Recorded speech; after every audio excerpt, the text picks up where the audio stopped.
what's your reaction to what the entire state is doing? Obviously, here in Eastern Washington, our numbers aren't as bad for coronavirus as, let's say, King or Snohomish counties, but this is a statewide thing. What's your response to that? Well, it really, Armin, depends on where you are in Eastern Washington. When you take a look at the Tri-Cities, they're still in phase one. They have a very high incidence, actually a greater incidence than King County. So they're still in phase one. In Spokane, we're in phase two, and we have a spike and continuing to have a spike. And there's a likelihood that we're going to be going back maybe to phase 1.5 or whatever. Now, in your county, it's Benton, is that correct? Yeah. We are Stoughton, Whitman County. Or Stoughton, that's right, yeah. You guys are in phase three, at least at this particular point in time. And so the dynamic nature of where you are in terms of the pandemic and the phases you're in is a very fluid situation. It's not stable at all. And so that really is one of the challenges and one of the unknowns about how do you plan, how do you predict, how do you definitively define where we're going to be a month from now. So how do you even get started on defining where we're going to be a month from now? Well, the first thing is you try to take a look, and I know that the WIAA is working so diligently and hard at the day-to-day data that they're seeing. And, again, it's a fluid situation. You have some counties that are in better shape than others. And when you have a league like ours, and we're so excited about having the 5 schools from the Great Northern League entering the Greater Spokane League, you have different dynamics already between Clarkston and Pullman and the rest of the schools in the GSL, which are in phase 2. And then you have the Mid-Columbia Conference, which is still in phase 1. So it's all over the board. And what we need to do is try to comprehensively plan about how can we address it in a way that is as proactive as we can try to be and definitive as we can try to be. The frustration with many people, Armin, and I understand it, is why can't you give us more definitive answers about what your plan is? Well, the plan is dictated by an ever-changing environment and an ever-changing data in terms of what's happening out there. And so the last thing in our WIAA executive board meeting yesterday, what we don't want to do is to say de facto, here is the plan, here is the date for reopening high school sports on this particular date, and here are the plans. And then because of the changing dynamics of the virus, having to walk that back. And so the board made a very careful decision yesterday to wait until their meeting on July 22nd to say, okay, what does the latest data tell us? What can we do to provide a specific set of directions and protocols as we possibly can in hopes of reopening fall sports? Now, as you know, the decision was made to move the opening of fall sports from August 19th to September 5th and 7th. And that was made very carefully in hopes of preserving the regular season. What that does mean is that for the Greater Spokane League, we're going to have to notify our non-league partners that we can't do it. We have to cancel those games because those games were set to begin at that time. Now for the 3As, it was a 3-game schedule. For the 4As, it was 2A. For the 2As, it was a 3-week deal. So that's the first thing that needs to happen, because we really need to preserve the league schedule and then move forward for postseason play. And that's not just for football, it's for all of the fall sports. I know the executive committee has discussed 5 different scenarios that could be used with sports in general, whether it's moving it to a spring or a winter, canceling it altogether. What are those 5 different options? Well, I haven't quantified them in terms of 5. What I can tell you is that we're taking a look at as many options as we can. I know that we are studying what's happening in New York and what they're choosing to do in terms of moving sports around and those kinds of things. What we discussed yesterday was, okay, first of all, let's take a look at the opening that has been shifted now to September 5 and 7 for fall sports. And we'll have a better handle on the 22nd of July is what does that mean and what is the current situation right now. And then as we move through August, because this is such a dynamic situation, Aaron, how could that change? And if it changes, what does it mean? And so we're really taking a look at it from a holistic standpoint and from a contingency standpoint, big picture, and saying, okay, if A happens, then B is what we need to pursue. And so it's very difficult to be quantifiable or absolutely specific about what that might look like until we get closer and closer and closer to what we say right now is the opening of fall sports. The thing that I want to stress is if we're not able to reduce the infectious rate, if we can't get to phase 3 at a minimum and really phase 4 for the moderate to minimal risk sports, there really isn't going to be an option to implement any kind of fall sports at this particular point in time.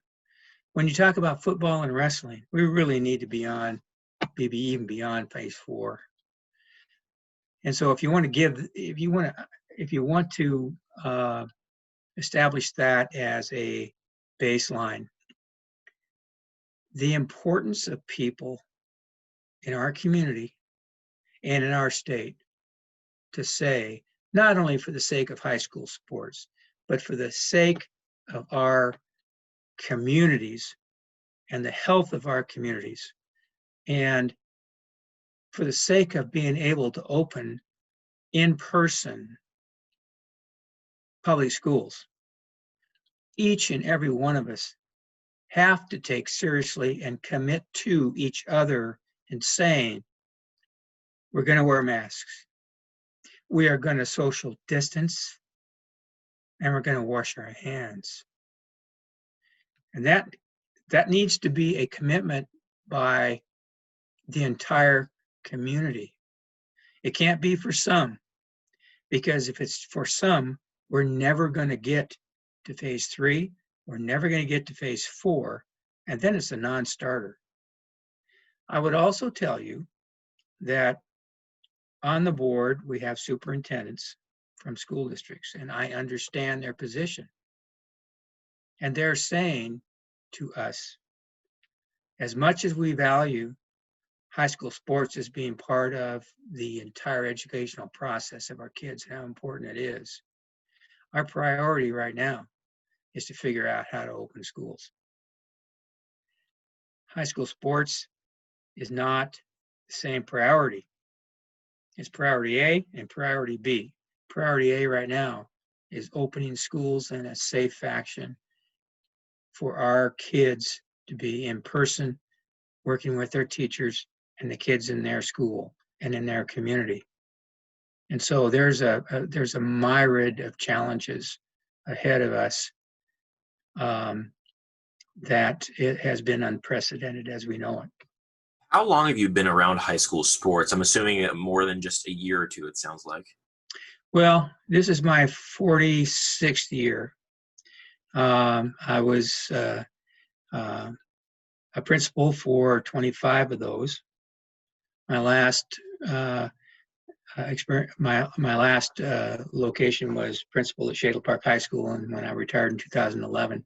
So I was asked to become director of the Greater Spokane League and also director of the WIA District 8 in 2011. And so I've been in that position since that time.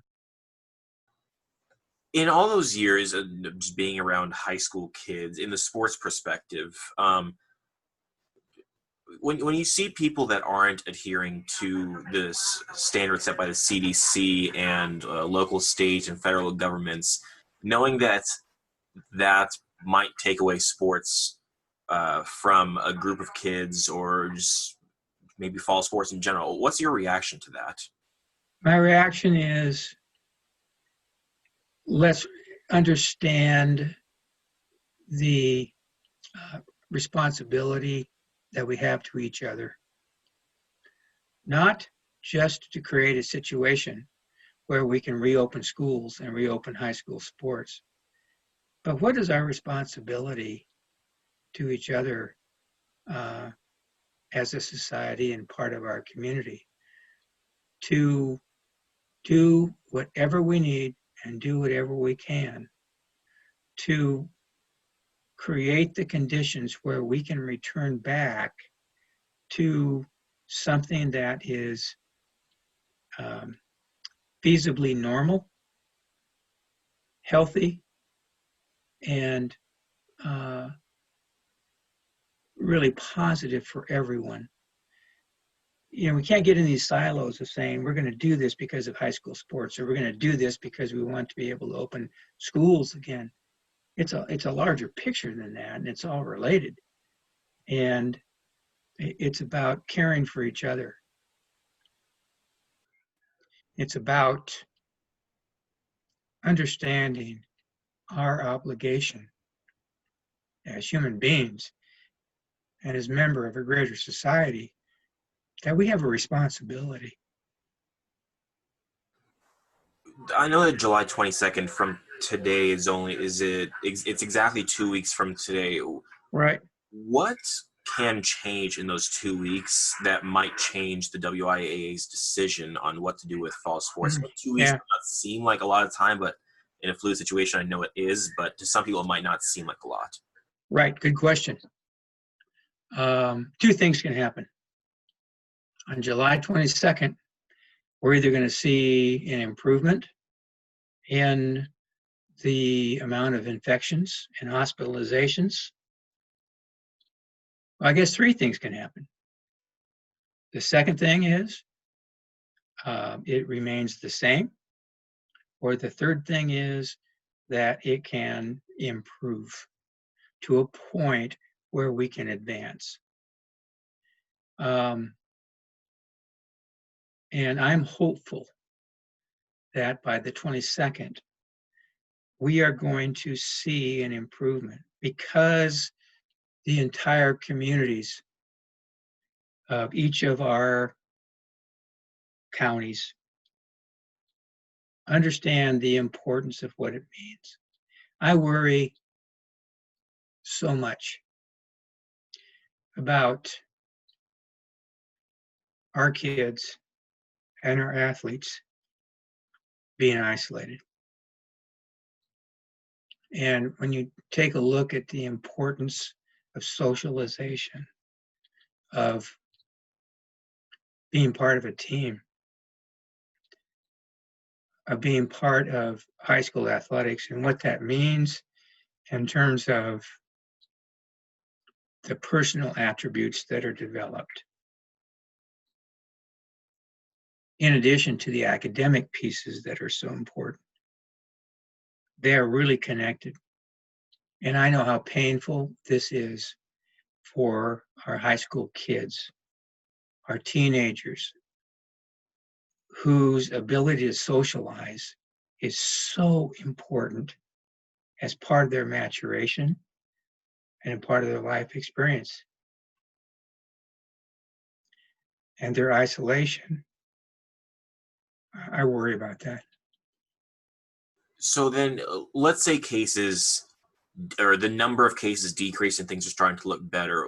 What do you believe the organization or the WIAA's response would be to that? Well, if we are able to reduce the infection rate and get to an acceptable level, they'll take a look first at the low risk sports, cross country, tennis, golf, those kinds of things, and see what can we do to begin the implementation process for those sports. Then you have the medium risk sports. Phase 3 probably isn't going to be enough to provide any kind of competition. There may be some abilities then to create some practice time and those kinds of things, but it's still very controlled and very scripted in terms of what you can do and what you can't do.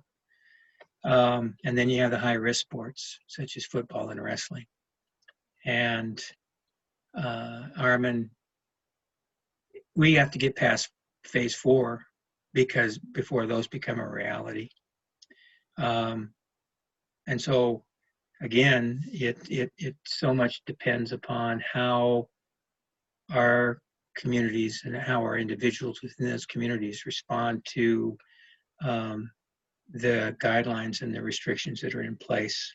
So I would say, please, for yourselves, for your community, for your schools, for your high school athletes, please honor those. Wear your masks. Socially distant. Make sure you wash your hands. And that, as we know, is the only thing that's going to stem the flow of what we're seeing right now. Let's say this goes worst case scenario by the 22nd and cases just continue to do what they're doing right now and right. Nothing really changes. So what is the worst case scenario in this situation for this? Well, the worst case scenario, if nothing changes, I don't see how schools are going to open. Schools don't open, then we don't have high school sports. If we have high school sports on a limited basis, if we have schools opening on a limited basis, I still don't think that's a guarantee that high school sports are going to reopen. In talking with the superintendents that I've had conversations with, and rightly so, their priority is to open schools. Second priority is, okay, if we get this done and get this in a realistic and feasible way, then we can maybe take a look at high school sports. But that's not their priority right now. And I understand it and I get it. But what a tragedy that will be if we cannot, as part of offering the holistic education that we are so proud of, and that means academic, social, personal attributes through athletics, all of those kinds of things. If we can't do that, then it's going to be debilitating to our kids.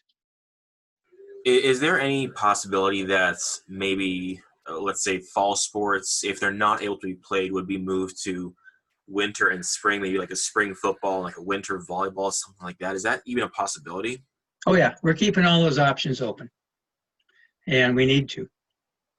And if we can't open fall sports, then maybe there's talk. Okay, then let's take a look at January, and if we're able to return to sports, high school sports, at that time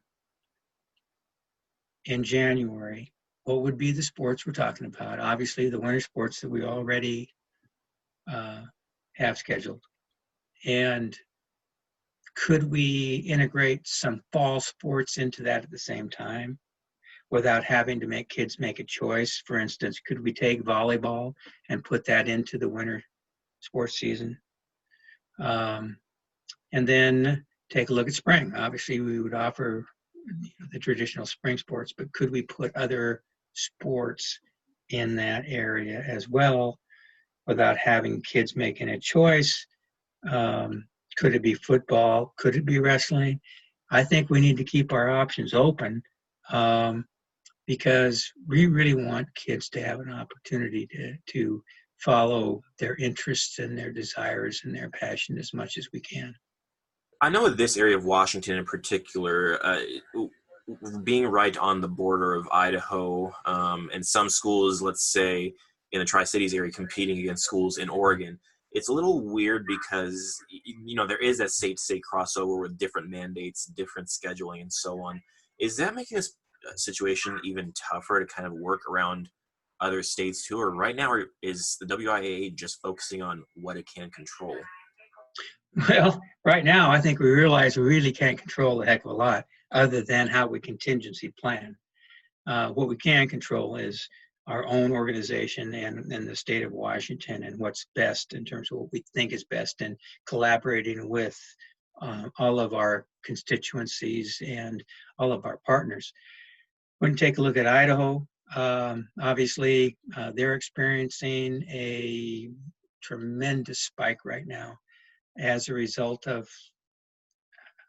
how they viewed they should proceed. We had a number of teams and a number of kids from Washington go over, and we're talking club sports now, go over to Idaho to practice and to compete. And now Idaho is having to retrench. They're having to try to back up and regain control. So we've got those situations that we're dealing with, and how does that implicate kids, coaches, and parents who have been in those environments and are bringing back to the state of Washington, and then are interacting with their teammates in some capacity or in some way. Oregon, as you know, is experiencing a huge spike, and they're trying to lock down as best they can. And it's interesting that there, I think there, especially between Washington, Oregon, and California, there's a real attempt to try to collaborate and to develop joint agreements about how these kinds of things are being handled and operated. And Idaho has not been part of that discussion. So they're so close to us, and yet we know that's also an issue. I know that this question is probably going to sound a little stupid, but I have to ask it anyways. A lot of parents of these kids that are in high school playing for teams might say, "My kid wants to play. Why not let them play?"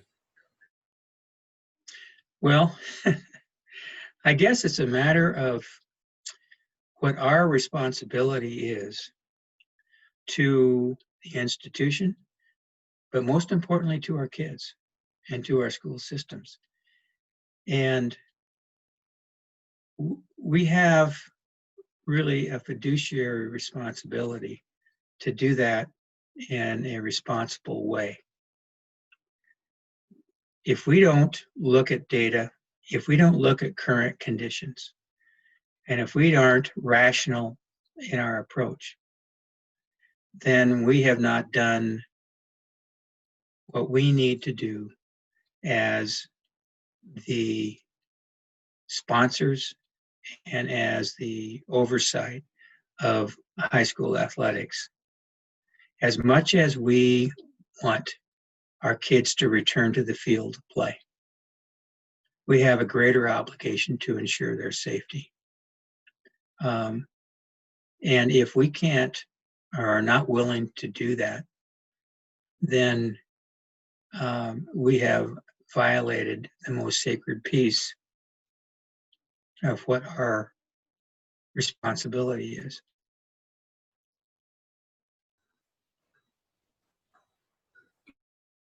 Give me one quick second. I just need to write something down that you just said. One quick Okay. second. Okay.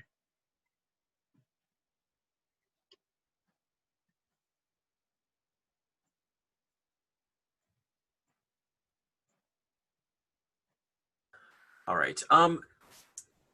I know that July 22nd date is huge for fall sports in general. What do you think? I know this is a tough question, but what do you think the likelihood that fall sports will be had in the fall is? If the current conditions continue, at least in Spokane County, in Walla Walla County, Tri-Cities, those areas, if we don't progress past phase 2, if we regress to phase 1.5, it's a non-starter. Is We there need, before us to even consider that, we need to be able to get to phase 3. Now, that's an interesting question because you're going to have different counties in different situations. And how does that impact the scheduling? How does that impact league play? So, for instance, if Clarkston and Pullman remain in phase 3, or may even go to phase 4, and Spokane is still in phase 2, teams from Spokane County won't be able to compete with Pullman and Clarkston. so then would the league just not be a thing for a year? Would it kind of just be Pullman and Clarkston are independents in that situation? They just kind of schedule whoever they can find? Yeah. What would happen in that situation? Well, yeah, that's one of those contingencies, and the fact is that we'd have to sit down as a league and say, here's the current reality. We can't play you. You can't come up and play us. And so, if Pullman and Clarkston are part of our 15-team league,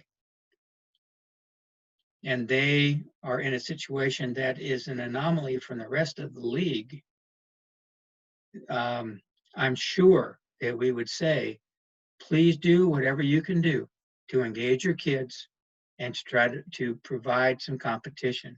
We just can't be part of that right now. And so for this particular point in time, it's kind of a suspended situation.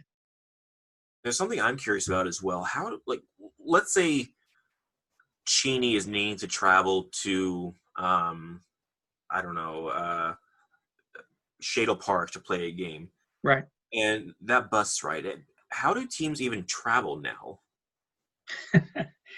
That is one of the other very carefully studied situations. What would be acceptable for team travel on buses where you have to socially distance?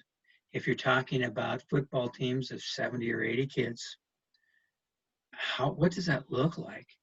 And how do we travel in a way that, number one, the budgets of the school districts will be able to afford, and number two, makes it safe for all the players. And travel is really an important consideration that a lot of folks really haven't zeroed in on yet. The advantage that we've had in the Greater Spokane League over the years is it has been fairly local. The only traveling we're talking about in this new model is Pullman and Clarkston. So can we make that work? Can we do it within the budgetary constraints of the school districts that they have right now? Those are all considerations that we need to take in, to take very seriously, because ultimately the league will make decisions, but the league will make decisions in collaboration with each of the school districts and what they can do and what they can't do, whether it's budgetary, whether it's phase 2 or 3, whatever it happens to be, because that ultimately is where the decisions are going to be made. So just to make sure I understand it, for football, most likely the need would be to be out of phase 4, correct? Yes. For in phase 4, into phase 4 at least. Yeah, in phase 4, we could have situations where football teams could begin to practice. There are constraints and all kinds of protocols in place. But being the high-risk sport, we're going to need to be at a phase 4 before we're really given the green light to compete. And with volleyball, I would assume it's in phase 4 to compete because it's not. Yeah, exactly. Phase 3 would be, because it's moderate, phase 3 would be you can begin to practice and hear the protocols. If we get to phase 4, okay, then we're ready to kind of put this together and begin the implementation process with all of the checks and balances, with all of the daily assessments of kids and their health. And the thing that we need to remember is that the dynamic here is if any kid on any team, after we begin the return to play, test positive, it affects the entire team. It affects the entire coaching staff. It affects everyone who they've come in contact with. But from a team perspective, what's going to happen if we start league play and then after 3 weeks in, a couple kids on a team test positive court and the entire team's in quarantine for 2 weeks? What happens then? And how does the WIAA as a state organization view that in terms of RPI, in terms of what you've been able to do, what you can't be able to do, what's going on in different parts of the state? There's a lot of questions and it's very convoluted and very complicated from that standpoint. Looking to fall sports postseason, what is the plan right now for that? Is it to even have a postseason, or who knows at this point? Right now, there's a plan for postseason, and that's why the date of September 5 and September 7 allows the full league season plus postseason after that, plus the state culminating project events. Now, if the September 5th and 7th date is not viable for whatever reason and needs to be pushed again, then that becomes the real question about what can we do in a meaningful way, what can we do that's legitimate within this environment that we're in at the present time. And I know, just looking at the calendar, let's say basketball season, it might seem like a far ways off, but it's only really about 3.5, 4 months away. And that's a lot of time, but it's also not. Is there a plan right now for winter sports at all, or is it kind of just maybe use fall sports as a model for winter sports? How do we go about that the rest of the year? Well, again, it's going to, I can't emphasize it enough. It's about how this changing dynamic begins to unfold. We can have a conceptual framework of what it ought to be, but we can't be definitive about it because there's so many other kinds of unknowns about what that might be. If we can't start fall sports, is there a realistic ability that we can start winter sports in November? Don't know. If we can't start winter sports in November, do we wait until January? Is that the next fallback position?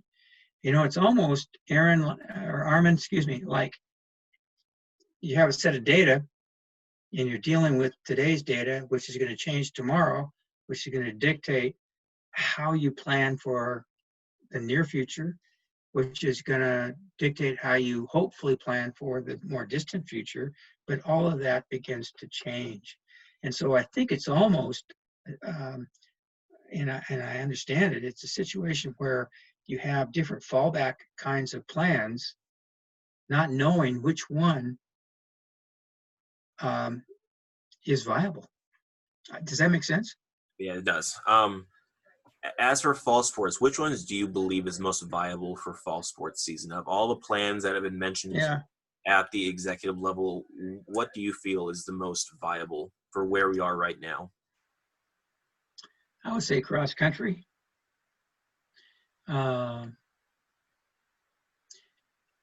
Volleyball is a possibility. Slow pitch softball.